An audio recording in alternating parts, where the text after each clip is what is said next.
Joined by Assumption College football head coach Bob Chesney. Hounds traveled to St. Anselm College this Friday night.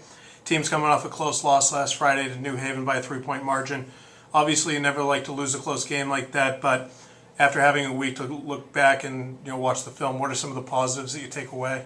Yeah, you don't like to lose any game, obviously. I think that we did a good job and we played for 60 minutes. That's probably the biggest thing as we discuss it as a coaching staff. We were able to put a full 60 minutes together. If we had a couple more minutes, we would have liked it a little bit more.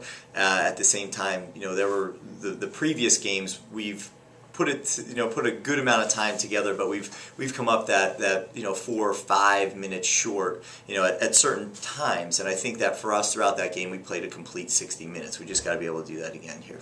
And I thought for the defense to hold New Haven, who was averaging almost 50 points a game, to 6 points in the first half, I thought that was a huge statement about how good our defensive unit can be. We're definitely coming along. I think, again, defensively, that was our most complete game as well.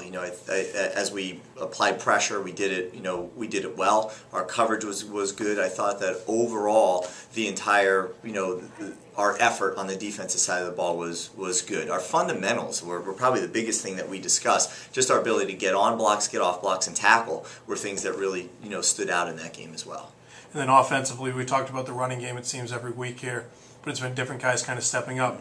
Matt Haravu gets the start last game, and I thought that was kind of like the culmination of his improvement as a player this season, with that performance. Yeah, if you say you're walking into a New Haven football game without Matt Pedoni, I think that everybody's pretty nervous about that. And then to be able to see, Matt be able to step up and do what he did is phenomenal. A lot of that is going to be credited to the offensive line as well. There are times that he ran through there, and he would say the same thing, but there's times that he ran through and just, there were nice sized holes for him to be able to make some moves, and then he did a great job of yards after contact. He's a physical, tough runner that you're not just going to bring down with an arm or something else. He really does a nice job of keeping his pad level low, continuing his leg drive, and protecting the football. We needed that from him, and he delivered. St. Anselm, this week's opponent, the team has had a lot of success historically against them. How has this week of practice gone as you prepare for yet another road game? The issue that you run into with our three losses right now is that when they're that close and they're down to the wire, something we talk about as a team is, when you lay it all on the line like that and you come up 3 points short or you come up 2 points short, whatever the case may be, how do you react and how do you rebound and how are you able to come back and reinvest that time again? And, that's something we continually harp on with our players, and they're right back to business. I think as coaches it sticks with us a little bit longer than maybe it does as players, but, they are all business and they are ready to go. Watching St. A's on film, they turned Bentley over 5 times last week, which will keep anybody in any game.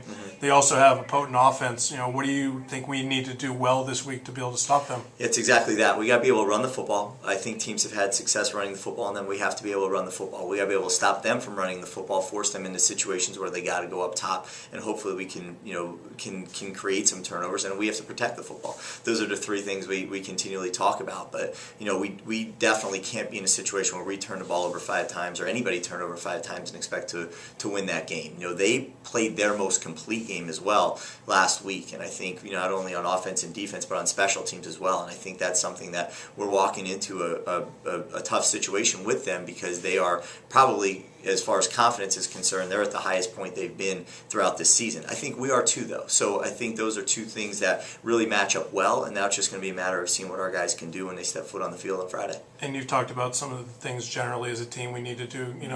For us to come out with a win on Friday night, is there anybody in particular, an area in particular, you think that we need to really step up?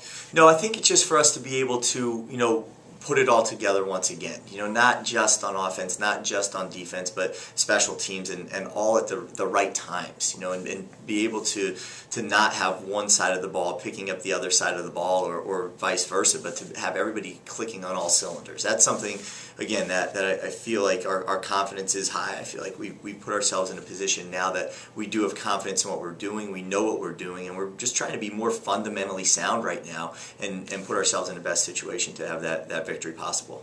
Well, thank you very much, Coach. Good luck on Friday night. Thanks, Ken.